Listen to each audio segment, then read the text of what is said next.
I'm very delighted to be here, and I'd like to thank Lauren Noble and the Buckley program at Yale for having extended the invitation.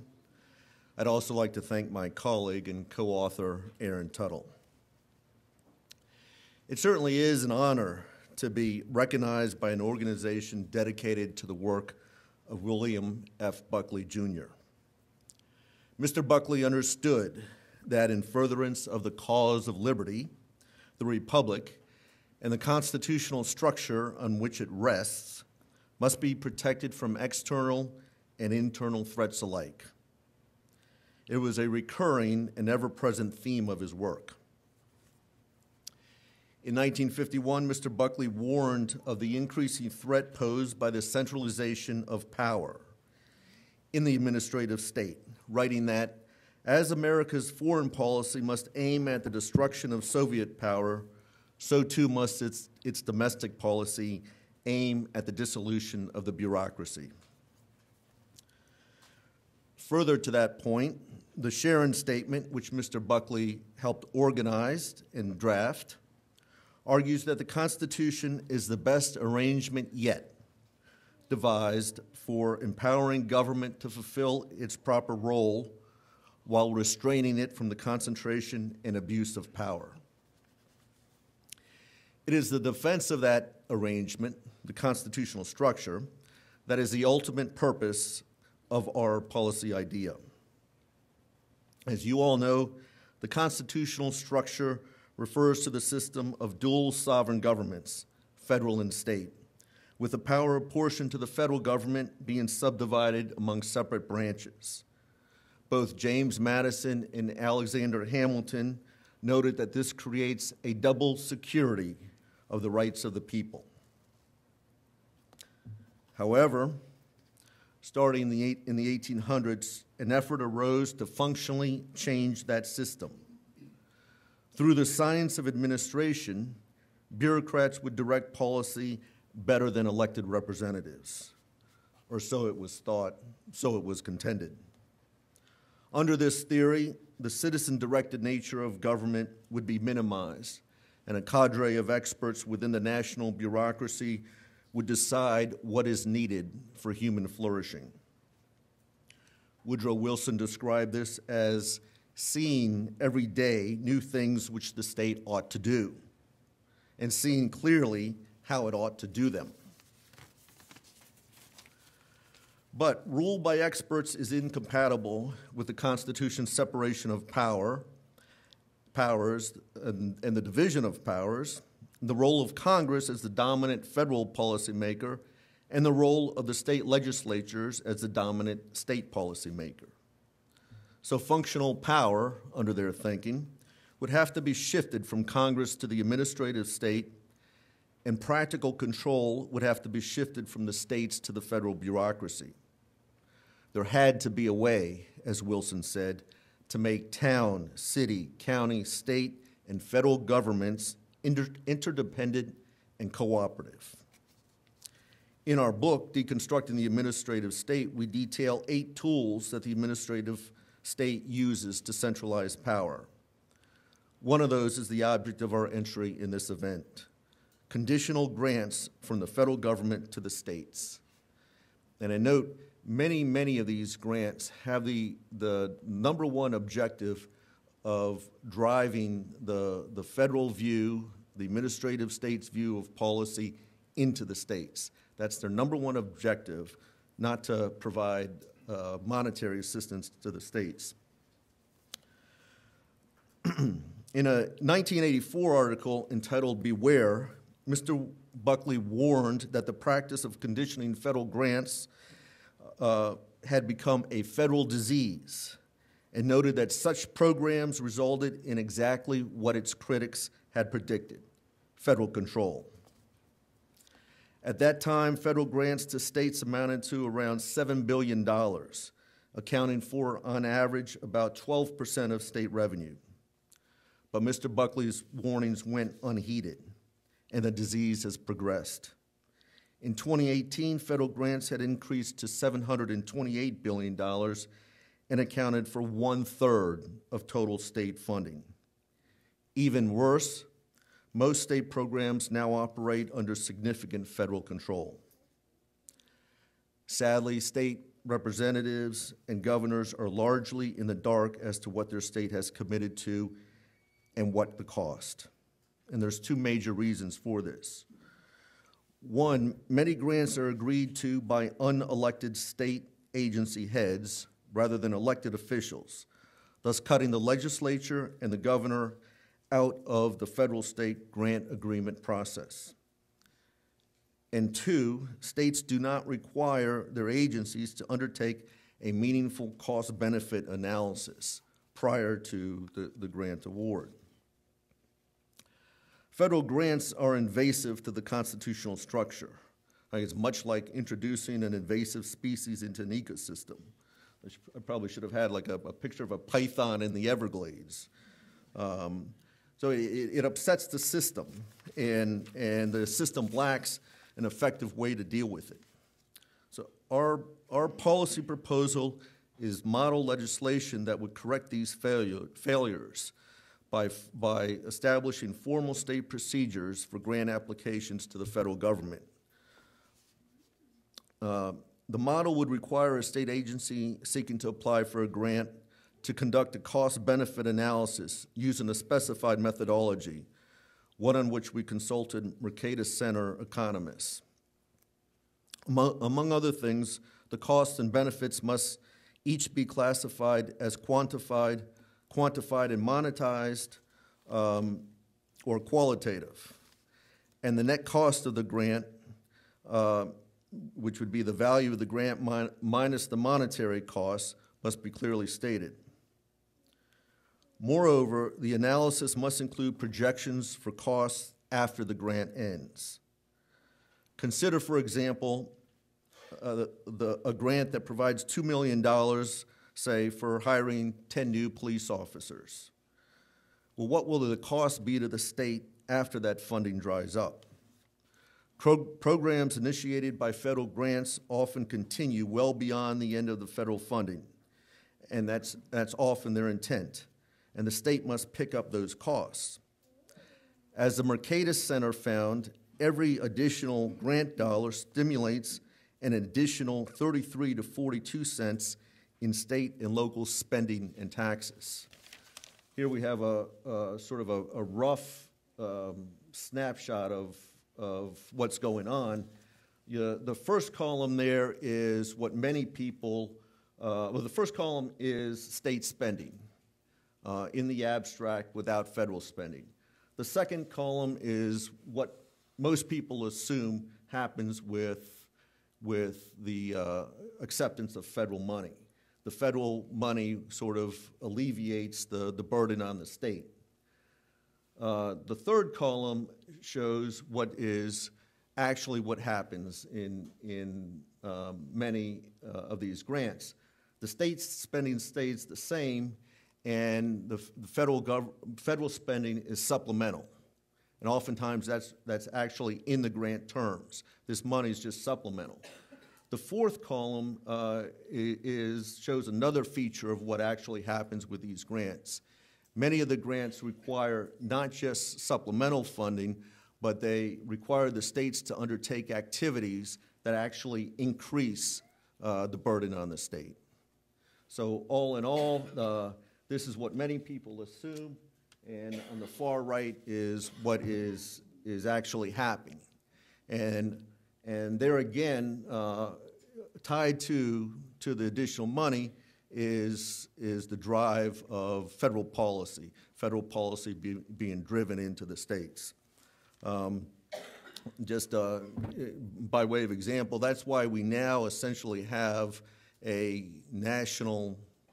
mostly national education system in the terms of the type of education children are getting, especially in math and English. It's all because of the result of federal grants and federal dictates tied to grants. So knowing whether the costs outweigh the benefits before the grant is executed is crucial. Once the funding starts flowing into the state, it becomes difficult to do this. And this is something that is A few states have tried to put in procedures that will give them good information, give the elected officials good information. I don't think any state has actually done that yet. Let's see. With respect to federal grant proposals, the states are in severe need of formal procedures to guide the evaluation and approval of federal grant agreements. So what our legislation, proposed legislation does is it requires certain things to be done. Number one, the grant agreement has to go to the governor's office prior to being submitted to the federal government, and the governor's office has to accept it. Usually what's done now is the federal government conditions who in the state will accept the grant and under what, and attaches conditions to that. Again, this is the invasive species coming in and telling the states what they have to do. Secondly, if an appropriation has to be passed in support of the grant program or tied to the grant program, the legislature has to approve it. Third, and this sounds common sense and simple, but it's not being done, and that's a state database of federal grants that includes all the analysis and the grant agreement and the authorities for the grant in one publicly accessible database. I can't see it. Oh, okay. So in sum, this is really about establishing procedures under which the state governments can push back against the federal government, making sure they have the tools and information they need at the front end, not the back end. It's something that's been very popular among state agencies. We got this legislation introduced this year in ALEC. ALEC passed it. About 5 states are working right now on adopting it, including some of the states that heretofore have been considered at the forefront of establishing a coherent set of procedures to deal with these grants. So I guess my time's up. Thank you very much.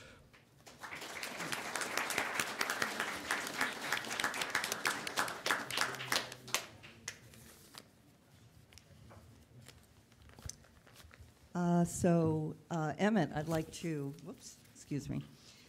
So you started to talk about this model state bill, ALEC, which stands for the American Legislative Exchange Council, as a policy, right? Yes. And you had mentioned in your paper that West Virginia had adopted a version of this model. West Virginia had introduced a version of the model. Last year, it didn't get through all the way. It got through committee. Ohio introduced a version of it, and this year, I think both those states are going to reintroduce it, as well as 3 or 4 other states. So, what do you see as the impediments from this model being adopted nationwide, or even with the states that are adopting it now? Right now, I'm pretty confident that at least 2 states will adopt it this year, and more next year. Last year, we finished our book up in December and published it, and wrote the model legislation in December, January, so we were late in terms of getting it into the 2018 legislative cycle. But this year, it's really taken off. I mean, in one state in particular, we kind of had senators and legislators kind of angling to see who would introduce it, as well as support from the governor. So we're very, very optimistic for this year. So when you mentioned that it didn't get through committee, which state are you talking about? In Ohio, it didn't get through committee. In West Virginia, it got through the House committee. House committee. There again, Ohio, it got introduced in April during a budget year and during the second year of their 2-year legislative session. So it didn't have opposition. And I think it was just late in the process. It was late getting in the queue.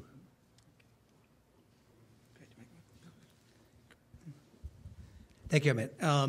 I think you're hitting a really key, perhaps the key problem in the country fiscally. And I wonder, one former Buckley board member, Senator James Buckley, Judge Buckley, wrote the book. I wonder if you had seen it, Saving Congress from Itself, which talks about these exact issues. And how do you begin to deconstruct? I've seen how bad this can be. I worked for a guy in New York named Rob Astorino. We dealt with HUD on the AFFA issue and massive lawsuits, and it's a real problem. The questions I have a couple of them. One, and I agree with your analysis that the federal policies are mostly ideologically driven rather than dollar driven. But the states that are the net winners would be ideologically, financially the net winners would be ideologically the most inclined to take this, and the ones that are most in line with Washington progressivism would be the least inclined. And I wonder if you could address that.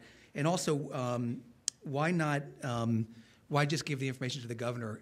I would think in many of these states it should go to legislators, newspapers, editorial boards. It would be broader than that, which is not a big fix. That's it.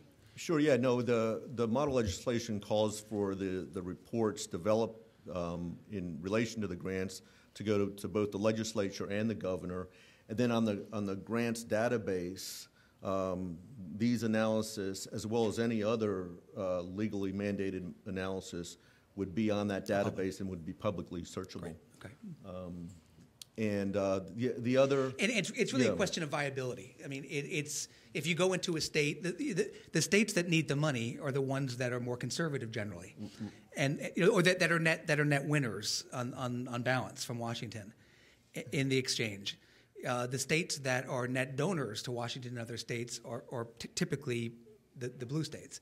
How do you get this through state by state? I think what's going to happen is it will get through in the as you know, there are a few states that have really grabbed the bull by the horns and are trying to get this under control, and this legislation will help even the most advanced of those states, and I would say the most advanced is working on it right now. But I think the other end of that is that it's going to be the public database.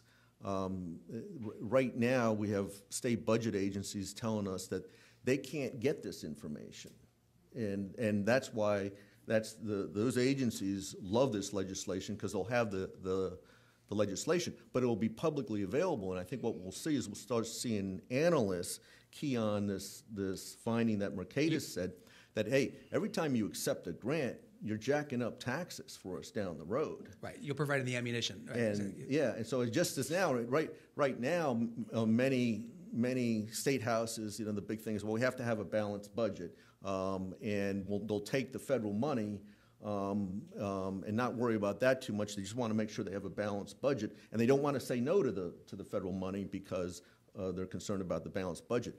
But if people start keying in on, wait a second, hey, every $1 billion you take in federal money, you're jacking up our taxes. So is it really worth it? And I think that'll start to change opinion. Right, and I have one follow-up if there's time, but why don't you go ahead? Yeah. This is an extremely needed initiative, in my opinion, having been in the legislature here in Connecticut, where the attitude has been, what can we do to sweep up every grant there is? And in fact, if anything, there's been pressure. I was on the Program Review Committee, and one of the studies that they initiated was how to maximize grants and what are we missing and I've never heard anyone talk about the downside of getting money from the federal government. You also make the excellent point that behind all this is a move towards a centralization of power that between Marx and Woodrow Wilson, that evil pair, have had underway for a long time. And I like the idea of reversing it. So let me ask you, you say that ALEC has adopted this as one of the things that they're disseminating to membership. What else is going on as far as the actual campaign? How are you getting the word to legislators in 50 different states about what's going on with this?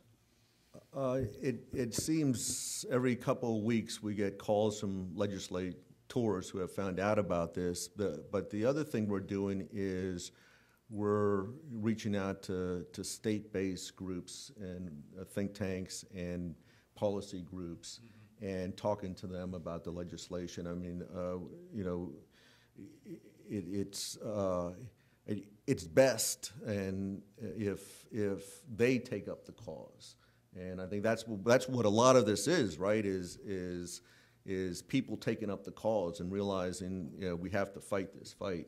So that's a big part of what we're doing. And you know, for something that may seem dry like budgets and processes, I think there is a good buzz out there about this, and I think it has a lot of people excited. Yeah. Go ahead, Laura, why don't you?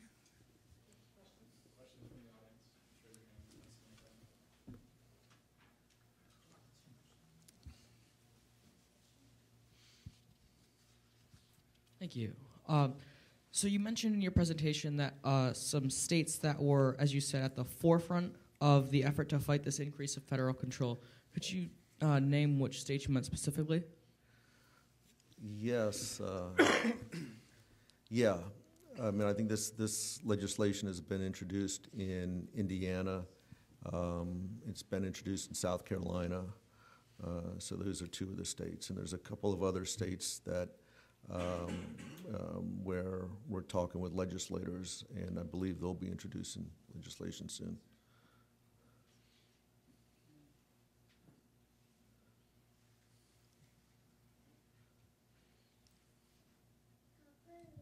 Hello. What do you consider the, let's say, more thoughtful, less histrionic arguments against this proposal, and how do you address them?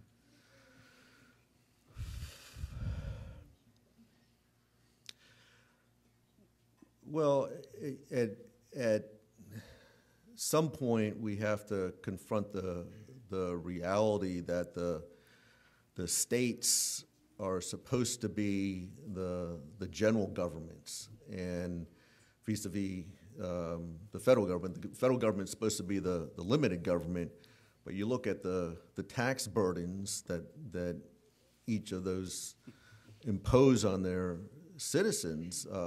The federal government imposes a much bigger tax burden than the state government, and I think states people in the states are going to say, well, how are we going to take care of things without the federal money? But I think that misses the boat. It's the federal involvement that is really destroying things. It's destroying the spirit of the country, but also destroying things programmatically. And let's just take education, for example. The centralized state bureaucracies have grown up in order to have expanded. They exist to service the federal policies. And along with the federal policies, we've gotten very expensive education and very poor education. And people say, well, why can't we have math like Singapore or South Korea? Why can't we do that? Well, the fact of the matter is we used to have math like that until the federal government started really getting involved in education and pushing the Dewey progressive education. So, Common Core math, for example, puts our student, Common Core math locks you into a system. It locks you into a progression.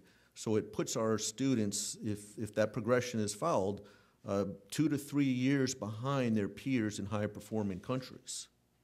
And so what's the outtake? And this is why you see achievement gaps expanding. Well, what happens is well-to-do parents start rightly accessing services like Kumon and private tutoring, if not private schools, to make sure their children get the education, whereas those who don't have that wherewithal are stuck with Common Core. So what happens is very poor policies are being driven into the states, and poor policies beget more poor policies trying to fix the bad policies that were pushed into the state. And that's what happens. That's what's happened on education. Oh, children aren't learning. Well, what can we do? We'll get them, what they need is more screen time. We'll get them computer programs to help teach them. And what they need is more testing. Well, no, what they need is more knowledge being taught to them. But this is, that's the problem with the federal administrative state. There's no correction. It's not being driven by people. It's being driven by bureaucrats. And what do bureaucrats need to do? Bureaucrats need to track and measure. And we see this, we see this in law enforcement, we see it in education. You have to track and measure from Washington, D.C. So it's turning the constitutional structure on its head. But yeah, I was not succinct. That's going to be the big thing, is getting people to understand that this transition has to be made, that citizen-directed government is more cost-effective. I have a quick question. I think you alluded to budgets being dry, which they are, and you call for people's involvement. The problem is the average person doesn't understand budgets. The financial issues that you talk about are abstractions to the average person. So to Bill's point, and how can you distill the complexity so that you can draw one or two stories which really frame this problem so that the average person can understand this? And it could be a media story where a much broader, populace could understand what you're talking about here. I mean, this room does, but yeah, so the average person doesn't. That's a fantastic question, and that's my colleagues and I. That's our work plan for the next 2 years, is to find these stories and distill them down to very clear, consequential progressions so that people can understand them. But will it take 2 years?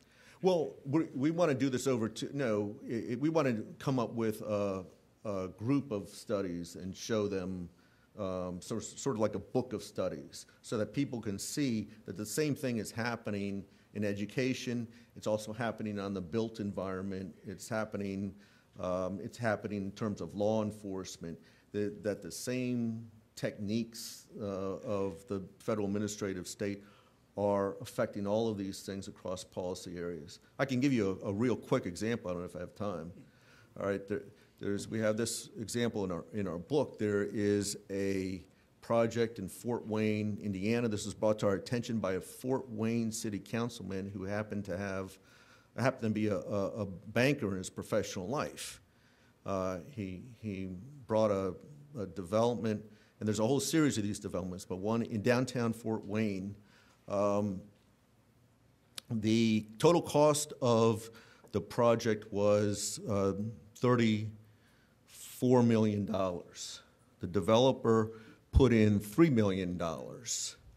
I think federal and state monies and credits amounted to $30 million. The rest of the cost.